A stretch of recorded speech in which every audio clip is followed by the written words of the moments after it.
이 집은 살아계신 하나님의 교회라 제목을 삼고 오늘 설립 11주년에 감사 그러한 그 예배 하나님 앞에 영광을 돌리도록 하겠습니다.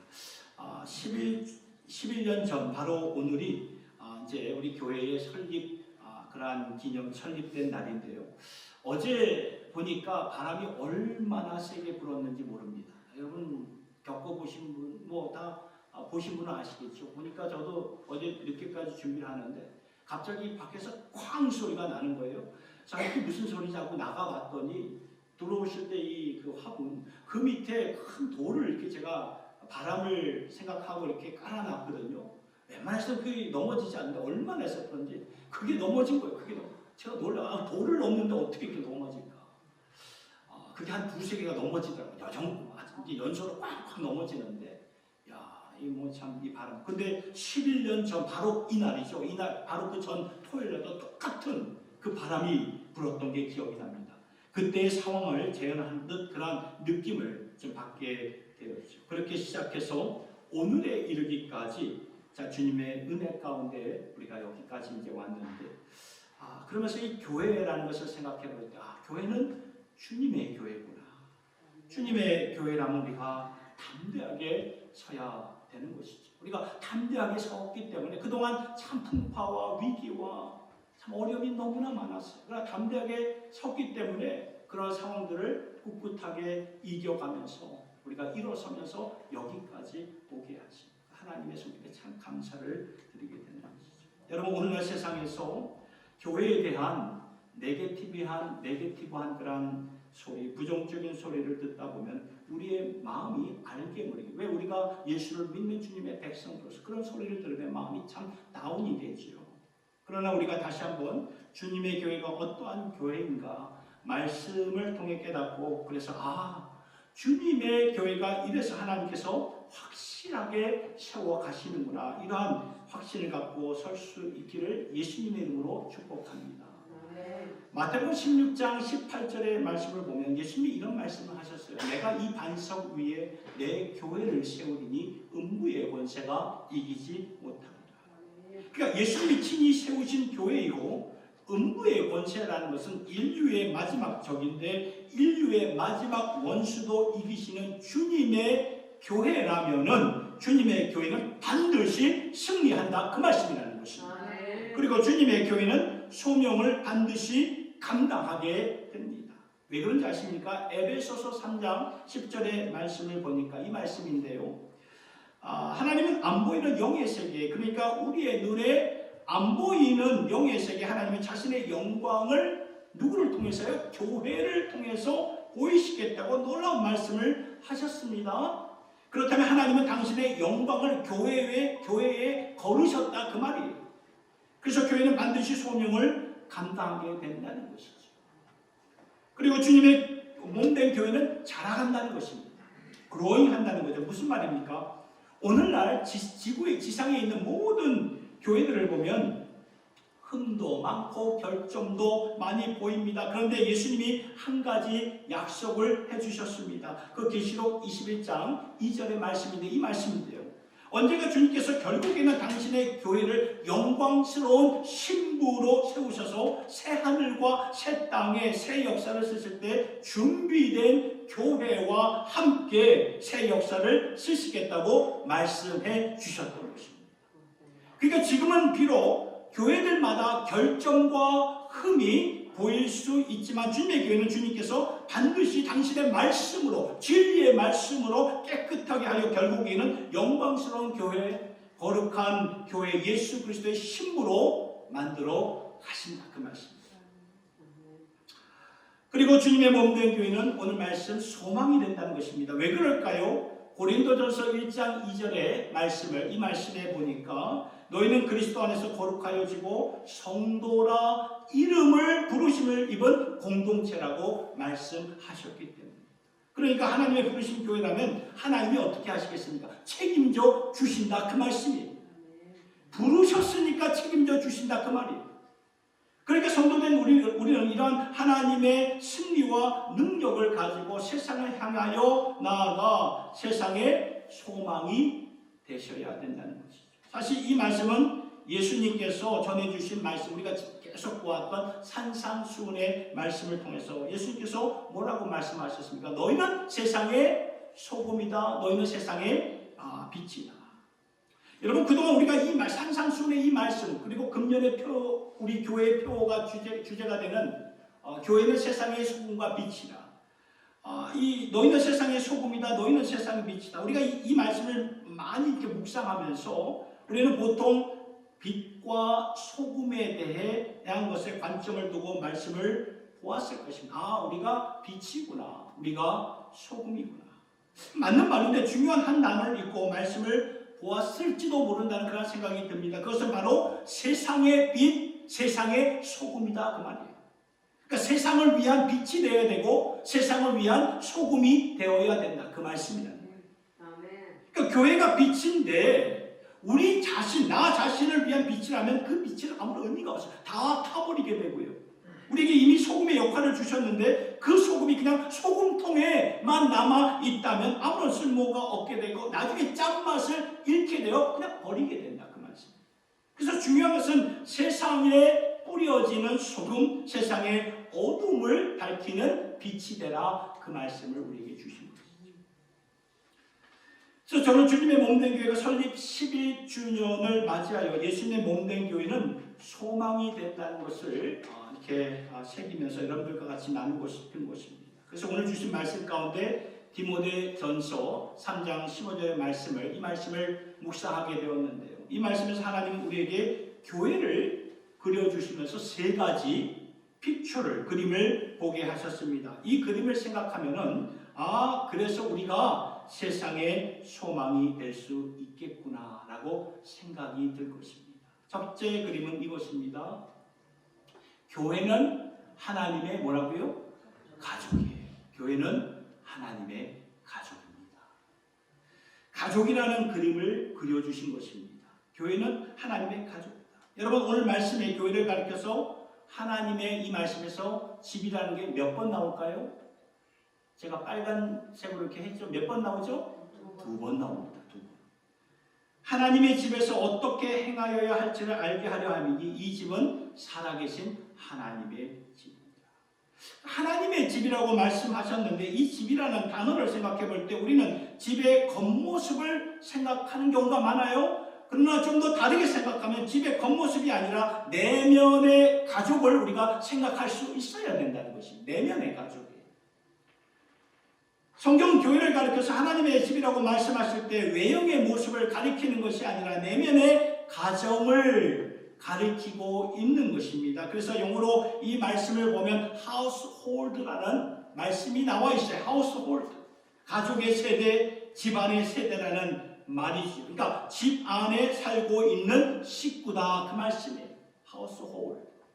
그러니까 하나님께서 우리에게 첫 번째 그려주시는 교회의 그림이 뭐냐 하면은 하나님의 가족이다 그 말씀. 하나님의 가족. 이 말씀이 우리에게 큰 소망이 됩니다. 큰 소망이 돼요. 왜냐하면 여러분, 오늘날 이 세상에서 사실 가족처럼 중요한 게 있습니까? 없습니까? 없어요. 가족처럼 중요한 거 없습니다. 가족이 제일 중요합니다. 우리가 세상에 살면서 내 삶의 보금자리가 어딥니까? 말하면 두말할 나위 없이 가족입니다 라고 말을 합니다. 가족이에요. 세상에서 아무리 힘들고 넘어지고 어려운 시련을 겪었다 할지라도 가족에게 돌아가서 어머니의 따뜻한 품 안에서 위로를 받을 수가 있고 아버지의 격려를 받을 수가 있고 형제의 사랑을 받을 수가 있고 그래서 가족은 보금자리가 되는 거예요. 보금자리. 너무나 귀한 거예요. 그런데도 불구하고 이 땅의 가족은 항상 잊지 않는다는 것을 우리가 기억하면서 살아가셔야 된다는 거예요. 또한 자녀들이 성장하면 어떻게 됩니까? 부모를 떠나게 되지요. 이것이 하나님의 원리입니다. 부모를 떠나 이제 아내와 하나가 되어서 가정을 이루라는 창세기의 말씀이 그대로 나와 있지요. 그렇습니다. 자녀들이 성장하면 가족을 떠나게 되어 있습니다. 그리고 함께 같이 그동안 결혼하여 함께 같이 살았던 그 배우자도 동반자도 항상 세월이 지나면서 먼저 세상을 떠나 하나님께로 가는 경우도 많이 보지요. 가족이 보금자리고 영원한 것 같지만 항상 있는 것은 아니라는 그 말씀이죠. 이 땅의 가족은 항상 있지 않습니다. 그리고 이 땅의 가족은 때때로 이 아픔 때문에 분열이 되기도 하죠. 본의 아니게 아프고 상처받고 불화하여서 갈라지는 그러한 가정도 있고 그러한 아픔들이 우리 가운데 있죠. 그래서 이 땅의 보금자리는 가족이지만 이 땅의 가족은 영원한 가족이라고 말할 수가 없는 거예요. 언젠가는 떠나게 되고 언젠가는 이 불화와 다툼으로 이렇게 나뉘어지는 것이죠. 근데 영원한 가족을 하나님이 우리에게 허락해 주셨다는 것입니다. 그래서 우리가 세상에 살면서 예수를 믿게 되면은 하나님께서 또 다른 가족을 우리에게 허락하시는데 이 가족이 영원한 가족이라 그 말씀이라는 것입니다. 저는 18살에 부모님을 따라 뉴욕으로 이민을 갔습니다. 이민을 갔지만 그리고 이제 제가 모태 출속으로 오랫동안 3, 4대째 그런 예수를 믿는 가정이다 보니까 모태 출속으로 어렸을 때부터 교회를 다녔지만 인격적으로 예수님을 만나지 못하다가 고달픈 그 18살에 와가지고 언어 다 틀리고 문화 틀리고 그런 데 와가지고 그런 이민생활 하면서 교회를 다니면서 그때 인격적으로 예수님을 좀 만나게 되었습니다. 우리 다 경험했듯이 이민생활이 어떻습니까? 여러분 지나온 이민생활 한번 돌아보세요. 외롭죠? 고달픕니다. 힘들죠. 그러니까 저의 경우에도 영주권을 갖고 살다가 나중에 이제 시민권을 이제 얻게 되었지만 이 미국 사람들은요 끝까지 지금까지도 저를 외국인 취급하는 거를 많이 느껴요. 외국인, 너는 외국 사람이다. 우리나라 사람이 아니구나, 외국 사람이다. 예를 들어서 당신 너 어디서 왔느냐?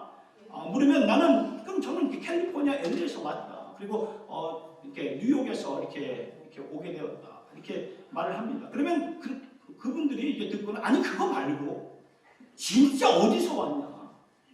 오리지널 국적이 어디냐? 그걸 묻는 거예요. 그거를. 그러면 좀 기분이 좀 그래. 뭘 그렇게 꼬치꼬치 묻는지 참 기분이 좀 별로 좋지 않는데. 근데 그래 우리는 영원한 나그네구나. 이제 우리가 성경으로 돌아오면 나그네구나. 그러면 이제 내 마음이 겸손하게 지게 되죠. 나그네구나. 외국인이구나. 그래서 외로운 거예요. 이민자의 삶이 참 외로운 것인데 그러나 이민자들을 위한 하나님께서 또 다른 가족을 허락해 주셨다는 것입니다. 저에게는 그것이 너무나 좋은 소식이었죠. 제 나이 18살에 뉴욕으로 이민을 와서 그때부터 한국 교회에 출석을 하게 되었습니다. 같은 언어고 여기도 한국 교회가 있네. 몰랐어요. 근데 오니까 한국 교회가 있고 참 같은 문화권에서 예배드리고 식사할 때마다 매주일마다 한국 음식을 먹는 것입니다. 너무나 맛있는 거 너무나 맛있어요. 매주일마다 뭐가 나오는지 아십니까? 미역과 김치. 이게 365일 매일같이 나와요. 그런데도 맛있어요. 너무 맛있어요. 그 주일이 기다려져요. 예배 마치면 그 집사님들과 또 성도님과 형제들과 탁구도 치고 피크닉도 가고 볼링장도 가고 낚시도 가고 참 가족이 되었어요. 그 가족 안에는 아버지와 어머니들이 있었고 형제들이 있었고 동생들이 있었습니다. 그러니까 교회의 가족이 된 것입니다. 외롭게 살 수밖에 없는 그런 이민 생활이었는데 이민교회를 통해서 또 다른 가족을 얻게 되었고 더 중요한 것은 정말 주님의 몸된 교회를 통해서 제가 예수님을 인격적으로 만나서 오늘에 이르기까지 여기까지 오게 된 것이라는 것입니다. 그래서 저는 생각해보면 만약 내가 교회라는 가족을 만나지 못했다면 참 내 인생길은 참 고달프지 않았겠나, 방황하지 않았겠나 그런 생각을 갖게 되었습니다. 여러분 1970년대부터 이제 이민의 문호가 이렇게 열리지 않았습니까? 그때부터 이민 자녀들이 그렇게 많이 방황했다는 것을 이렇게 보도를 통해서 듣게 되고 또 제 주위에 있는 그런 형님뻘들을 이렇게 보면은 다 1세대 아버지 어머니 따라 오게 된 그분 자녀들 아니까 많이 방황했다고 그런 고백을 해요. 그 이유는 뭘까요? 먹고 살아야 되니까 두 분 다 아버지 어머니 다 일터로 나가가지고 하루 12시간 더 많게는 15시간까지 일을 하셨어요. 그러니 자녀들은 언어도 안 통하고 문화도 생소한데 혼자 학교 생활하면서 얼마나 힘들었겠냐 이 말이에요. 인종차별 당하고 그러니까 마음에 앙금이 생기고 나중에는 어떻게 됩니까? 삐뚤어진 곁길로 갈 수밖에 없지 않았겠습니까? 저도 마찬가지였어요. 뉴욕에 와니까 부모님 다시 목회이기 때문에 한국으로 나가시고 저는 할머니와 함께 살았지만 할머니도 하루 종일 베이비시터 하시러 나가셨고 그런 가운데 저를 잡아준 것이 교회라는 가족이었다 그 말이에요. 교회에서 형들이 잡아주고 누나들이 잡아주고 선생님들이 잡아주고 그리고 예수님이 잡아주시면서 외로운 이민 생활을 거뜬히 감당할 수 있도록 오늘까지 인도해 주셨다 그 말입니다. 그러니까 교회를 통해 가족을 만났다는 것은 굉장한 축복이라 그 말씀입니다. 바로 이것이 세상의 소망이 되고 여러분들도 이민의 삶 가운데 교회를 만나서 이렇게 여기까지 오게 된 거 아닙니까? 교회라는 가족을 만나셔서 오늘 많은 사람들이 외로워합니다. 이제는 혼자 밥 먹는 그것을 혼밥이라고 해요. 혼밥. 혼자 밥 먹는 그런 사람들 혼밥이라고 해요. 그런데 이것이 어색한 것이 아니라 오늘날 이렇게 자연스러운 모습이 되었습니다. 예전엔 극장에 혼자 가서 영화 보러 간다는 거 상상하지도 못한 그런 일들이 오늘날에는 혼자 가서 영화를 즐기죠. 점점 홀로 살아가는 시대가 되어가는 그러한 시대가라는 거죠. 참 아이러니하게도 이 페이스북이나 SNS를 통해서 더욱더 이 화상 세계로 연결되면서도 사실 정서적으로는 메말라가는 그러나 점점 멀어지는 오늘의 세상이 되지 않았습니까? 그러니까 진짜 가족이 필요한 때인데 그래서 사람들이 교회에 주님의 몸된 교회 피로 값 주시고 세우신 이 교회에 와서 새 힘을 얻고 예수님을 만나 새로운 소망을 찾게 되는데 참 여러분 이것이야말로 세상이 줄 수 있는 그러한 소망이 되지 않았겠습니까? 그러니까 교회가 가족이라는 것입니다. 그러나 여러분들 가운데서 홀로 어려움을 겪거나 또는 홀로 아파하는 분들이 계시다면 홀로 아파하거나 홀로 외로움, 어려움을 겪지 마시기 바랍니다. 왜? 우리는 가족이기 때문에. 저도 여러분의 가족입니다. 담임 목사이기도 하지만 I'm your brother, your father and your son. 그러니까 여러분의 형제이고 여러분들의 아비가 되고 여러분들의 아들이 된다는 것입니다. 서로 의지할 수 있는 가족이라 그 말씀이라는 것입니다. 서로 의지하고 서로 기도하고 서로 힘이 되어서 일어날 수 있는 우리 교회가 될 수 있기를 예수님의 이름으로 축복합니다. 그래서 교회는 하나님의 가족이에요. 가족. 이것이 첫 번째 그림입니다. 두 번째는 이것입니다. 교회는 하나님의 성회입니다. 그러니까 하나님의 거룩한 회중이다라는 회중. 오늘 말씀을 다시 보면 이 집은 살아계신 하나님의 교회요 진리의 기둥과 같다. 그러니까 이 말씀을 하셨는데 여러분 교회라는 단어를 헬라어 그리스의 헬라어 원어로 보면은 이렇게 나와 있습니다. 에클레시아예요. 에클레시아. 교회를 헬라어로 에클레시아. 에클레시아 뜻은 불러 모았다라는 뜻이에요. 불러서 모았다. 그러니까 세상에서 불러서 하나님이 모으셨다. 당신의 회중으로 모으셨다. 그 말씀인데 이것이 왜 중요하냐면 하나님의 회중에게만 주어진 특별한 특권이 있기 때문에 중요한 것입니다.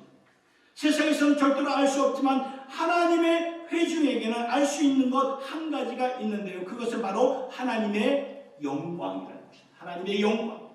구약 성경을 보면 하나님의 영광을 가리켜서 쉐키나, 히브리어 말로 쉐키나라고 합니다. 쉐키나, 하나님의 영광입니다. 쉐키나가 사용될 때마다 하나님의 회중들이, 이스라엘 백성들이 하나님의 영광을 바라보았다고 말씀을 하죠.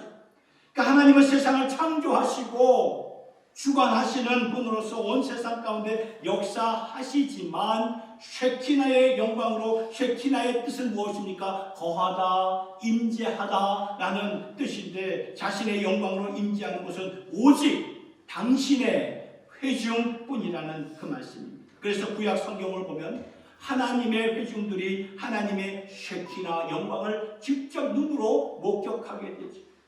구름 기둥과 낮에는 구름 기둥으로 밤에는 불 기둥으로 하나님이 백성들이 모인 회막과 성막에만 임재하였는데 이것이 오늘 이 지상의 교회에도 마찬가지로 역사하신다는 것입니다. 오늘 이 시대에도 여전히 영광 받으시고 만왕의 왕이 되시는 분은 우리 하나님 아버지가 되시는 건 맞아요. 맞지만 그러나 주님의 교회 안에서만 하나님이 보여주시는 특별한 영광이 있어요. 그것은 바로 주의 백성된 우리가 예배드리면서 느끼고 목격하는 것이 있다, 그 말씀이라는 것입니다.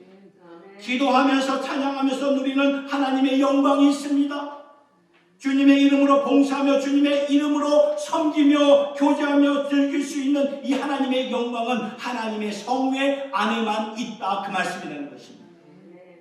그런데 이것이 왜 세상에서 소망이 되는가 하냐 하면은 하나님의 영광이 임한 곳에는 분열이 그치게 되고요, 하나됨이 보이기 때문에, 그래서 중요한 것이에요. 예수님의 기도를 볼까요? 요한복음 17장 21절과 22절이 예수님의 기도입니다. 아버지여, 아버지께서 내 안에 내가 아버지 안에 있는 것 같이 그들도 다 하나가 되어 우리 안에 있게 하사 세상으로 아버지께서 나를 보내신 것을 믿게 하옵소서. 이 말씀을 잘 보세요. 예수님이 우리를 위해서 장차 앞으로 예수 그리스도를 믿을 모든 사람들을 위해 기도를 하시면서 한 가지를 위해서 기도하셨는데, 이것이 굉장히 말씀을 읽으면 읽을수록 인상적이에요. 임프레션이 와요. 그게 무엇입니까? 아버지와 아들이 하나인 것처럼 저들이, 바로 우리들이 하나가 되기를 원하옵나이다. 왜 예수님이 이런 기도를 하셨을까요? 하나가 된다는 것은 하나님의 영광이 임할 때만 가능하다, 그 말씀이에요. 그러나 오늘의 이 세상은 어떻습니까? 다 이렇게 스플릿 됐어요. 다 분열이 됐습니다. 세상은 사상으로 분열되고 경제로 분열되고, 그렇죠? 뭐 히토리를 뭐 안 준다 준다 해가지고 뭐 관세를 막 150% 때리고 막 경제로 이게 분열이 되고, 배경으로 분열이 되고 세대로 분열되고, 분열이 너무나 심각한 오늘 이 시대입니다. 이게 세상이에요. 왜냐하면 죄의 결과는 뭐예요? 분열이기 때문에. 죄의 결과는 분열이에요. 죄가 임하니까 창세기 말씀 보니까 가인과 아벨이 형제잖아요. 형과 동생이잖아요. 분열이 돼요. 그렇죠? 아담과 하와가 부부잖아요. 부부인데 분열이 되었고 나라가 분열이 되었고, 그러니까 죄의 결과는 분열이라, 그 말씀이에요. 사망의 그늘이 분열입니다. 그래서 예수님의 사망의 그늘이 없어지고 예수 안에서, 주 안에서 하나님의 영광을 누리는 가운데 하나가 되는 것을 이렇게 기도를 하셨다, 그 말씀이다. 그리고 우리가 하나 될 때 세상이 비로소 우리를 보면서, 그렇죠? 세상이 예수 믿는 우리들을 보면서, 아, 저분들은 예수를 믿는 분들이구나, 예수가 누구인지를 하나가 된 우리 성도들을 통해, 우리가 성도 아닙니까? 성도된 우리들을 통해서 알게 된다, 그 말씀이에요. 그래서 우리가 신앙생활을 오래 했다고 할지라도 우리가 하나 되지 못한다. 자꾸 뭐 비방하고 비난하고 막 부정적인 소리 내고 그러면은 세상은 영향을 받지 못한다, 그 말이에요. 왜 그럴까요? 아, 저분들 교회 다닌다 해도 뭐 세상은 똑같네, 세상에서 싸우고 갈라지는데 교회에서도 마찬가지네 하면서 소망을 갖지 못하죠. 그러면서 예수님이 22절에 뭐라고 말씀하십니까? 22절에 내게 주신 영광을 내가 그들에게 주었사오니 이는 우리가 하나 된 것 같이 그들도 하나가 되게 하려 하십니다. 보셨나요? 그러니까 영광, 하나님의 성회만 누릴 수 있는 그 영광을 우리를 하나가 되게 하셔서 세상이 하나님의 영광을 알게 하리라, 그 말씀을 하십니다. 그러니까 교회가 하나님의 영광을 알아 하나가 된 하나님의 성회가 회중이 되어야만이 세상에서 우리가 소망이 될 수 있다, 그 말씀이죠. 여러분, 오늘의 사회를 보면 소망이 있다고 말할 수 있습니까?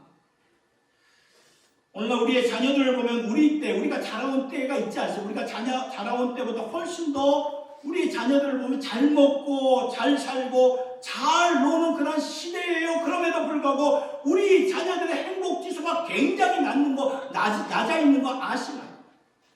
도리어 우리의 세대, 부모의 세대, 배고프고 참 배고플 때가 있었어요. 힘들었을 때 그때가 더 행복했어요. 돌아보면은.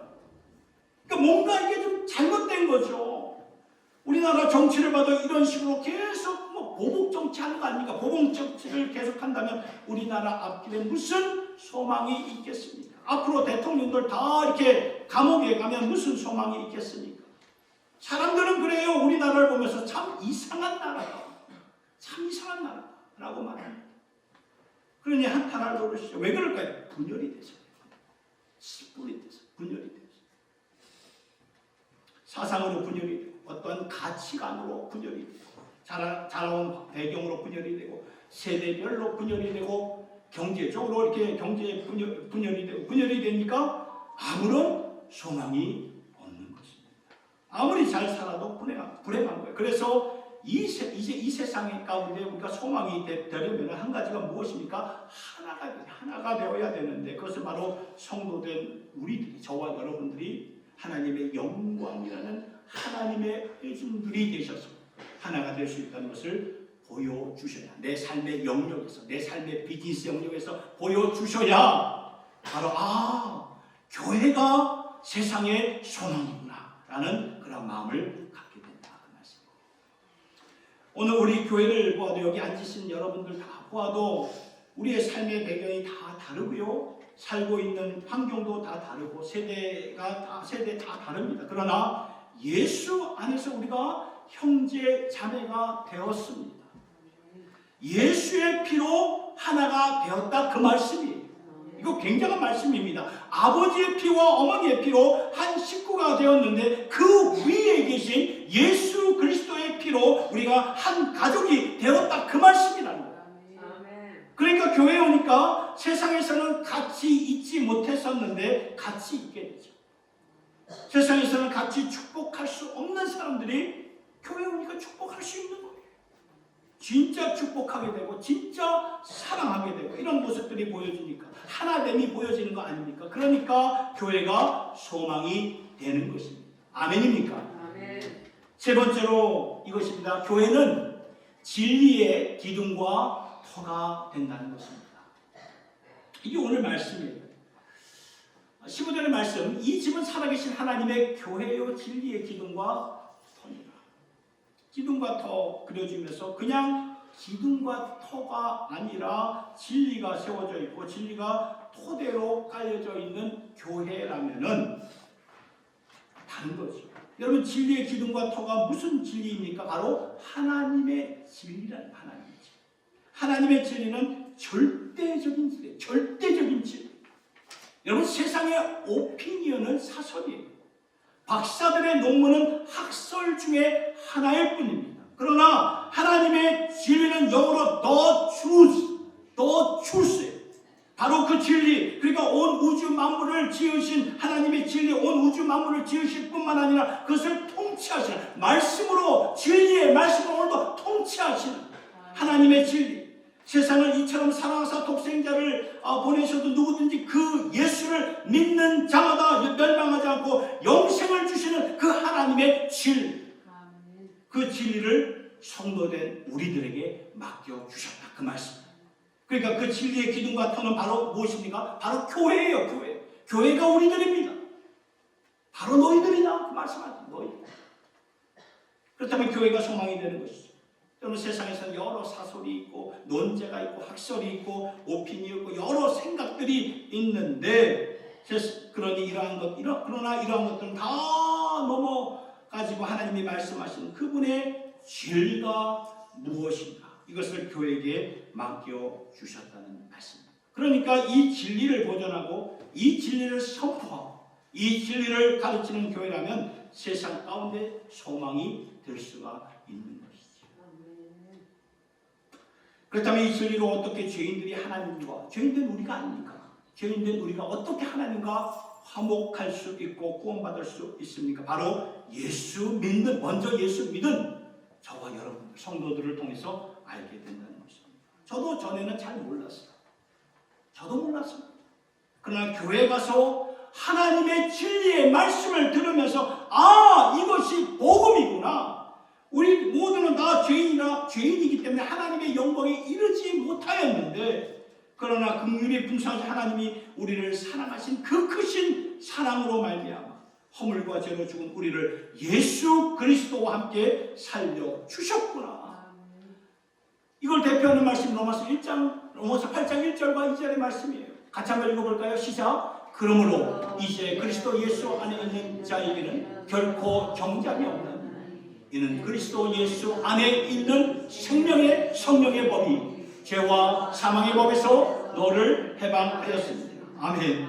멸망하지 않고 영생을 얻게 해주신 거예요. 진리를 통해서 알게 해줄 수 있다는 말이죠. 저희 외할머니도 오랜 세월 동안 독실한 불교 신자예요. 저희 외할머니 독실한 불교 신자.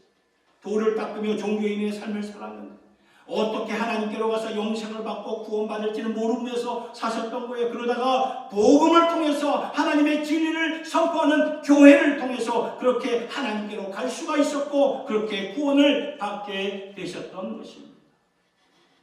소망이죠. 그리고 진리를 통해 이 세상에서 어떻게 행복할 수 있는가를 우리에게 알려주시는 것이죠. 여러분, 세상의 모든 사람, 모든 사람들이 공통적으로 추구하는 것이 무엇일까요? 행복이에요. 그렇죠? 모든 사람들이 추구하는 것이 바로 행복입니다. 어떻게 행복할 수 있을까? 이거를 다 가슴에 품고 살아요. 모든 사람들이. 언젠가 하버드 대학에서 행복에 대해 가르치는 사회학 교수님의 논제를 듣게 되었는데 그분이 말하기를 인류가 사람들이 왜 불행해지는가? 왜 행복을 누리지 못하는가? 그분이 세 가지로 정리해 주셨는데 굉장히 인상적이었어요. 첫째로는 성공주의라고 합니다. 성공주의. 그러니까 이미 많은 축복을 받았음에도 불구하고 끝없는 욕심 때문에 자신에게 주어진 모든 축복을 알지 못하고 누리지 못하고 있는지도 모르고 그저 세상 욕망에 눈이 멀어서 계속 따라가다가는 망하는 것이죠. 행복할 수가 없는 성공주의가 사람을 불행하게 만든다. 두 번째로는 뭐라고 하냐면 쾌락주의라고 합니다. 쾌락주의.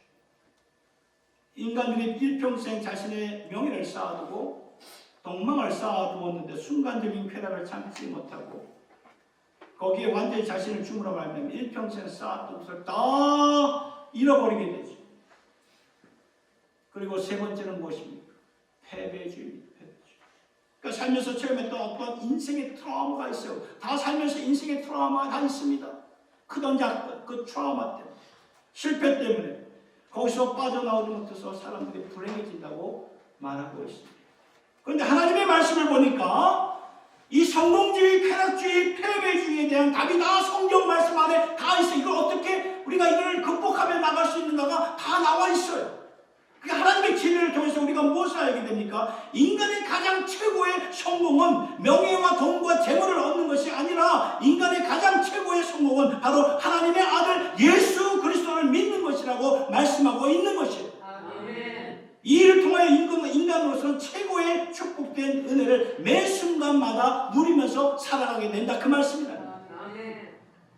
여러분, 쾌락주의를 한번 생각해보면 왜 쾌락주의에 빠질까요? 이보다도 짜릿하고 더 달콤하고 이런 것 때문에 보암직스럽고 먹음직스럽고 창세기에 나오잖아요. 아담과 하와가 따먹지 말라는 선악과 보암직스럽고 그런 먹음직스럽고 뱀이 그렇게 유혹을 하잖아요.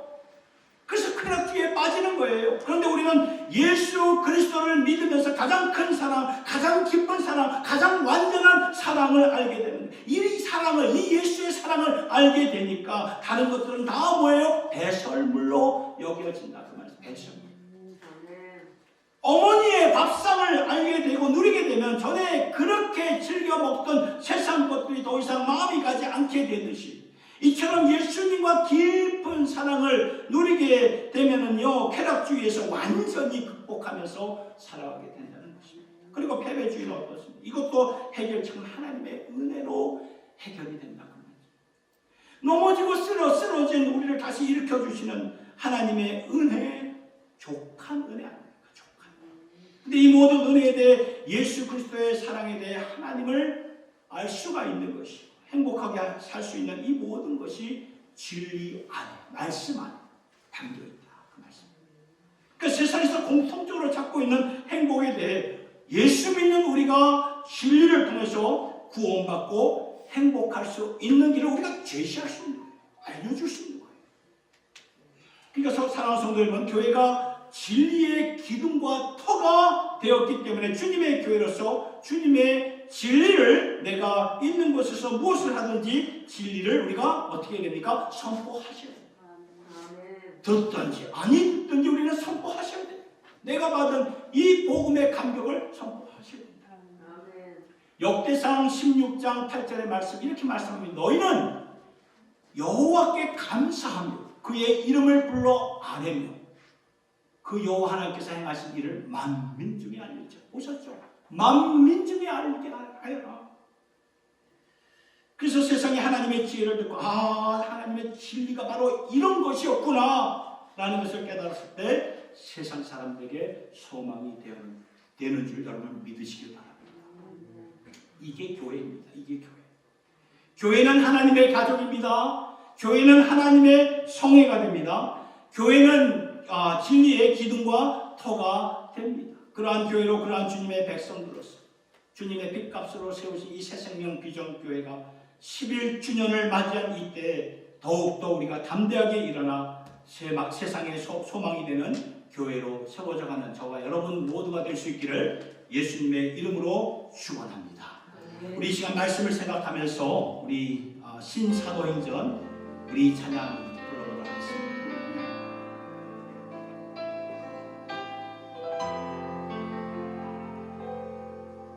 이 땅 위에 하나님의 교회 부르심을 따라 이루나 거칠은 광야 외치는 소리로 거듭거듭 피어나라.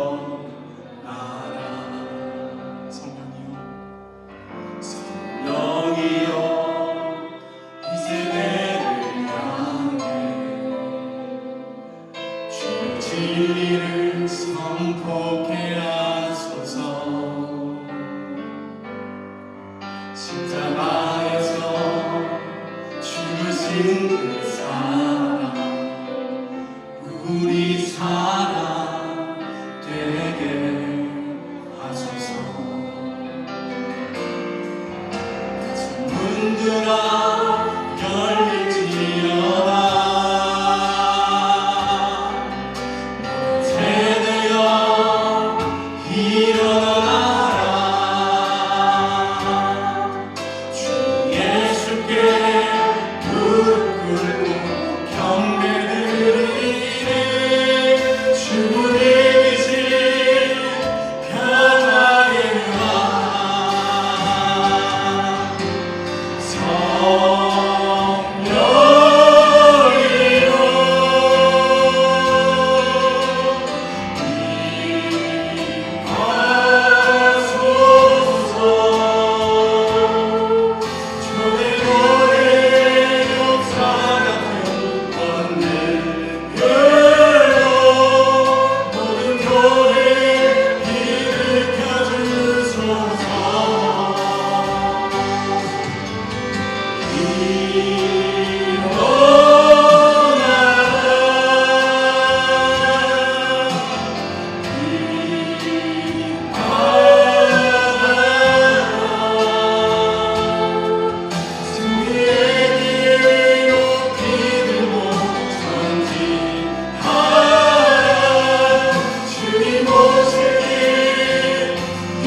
진리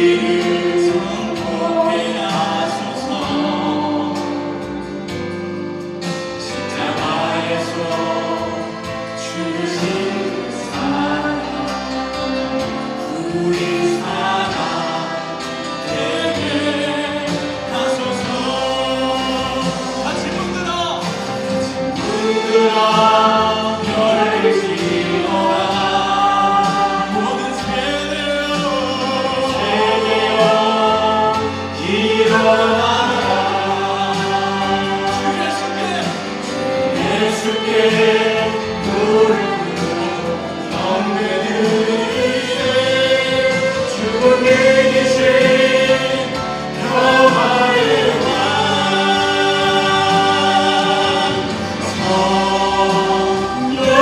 성령의 영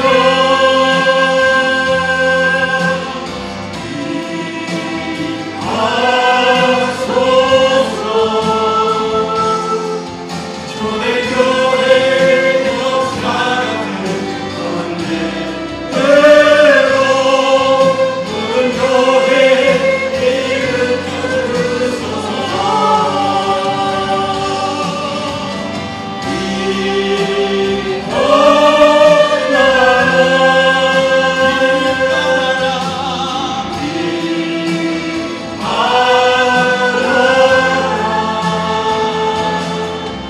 승리의 높이 주고 전진하라.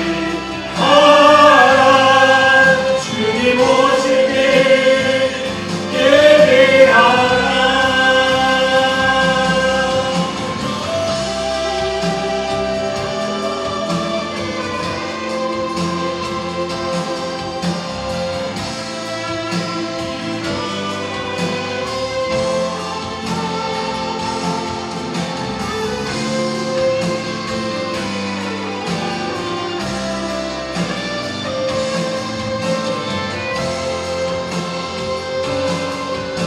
믿음 강고백으로 일어나라.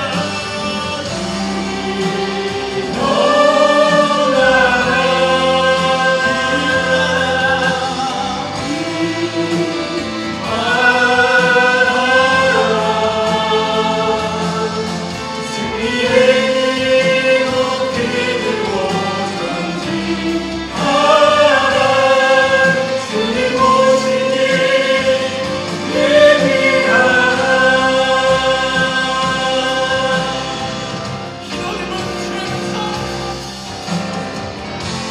흰 옷 입은 주의 순결한 배서 주의 영광 위에 이를 이어와.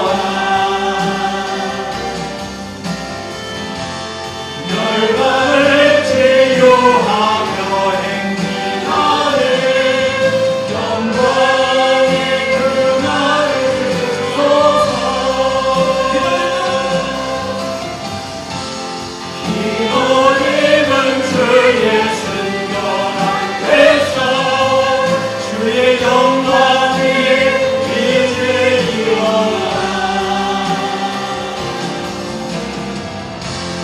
열방을 치유하며 행진하는 영광의 그날을 주소서.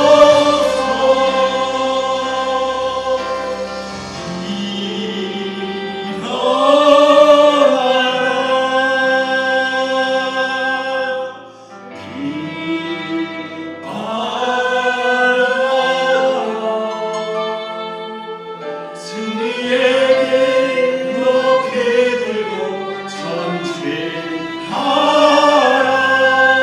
주님 오시길 예비하라.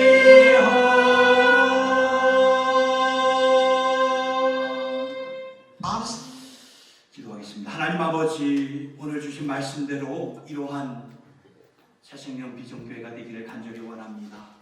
우리가 하나님의 가족이라고 말씀하셨사오니 점점 가족이 필요하고 따스함이 필요한 이 세상을 향하여 우리가 가족입니다. 우리에게로 오세요. 말할 수가 있고 소망을 제시할 수 있는 주님의 교회가 되게 하여 주시옵소서.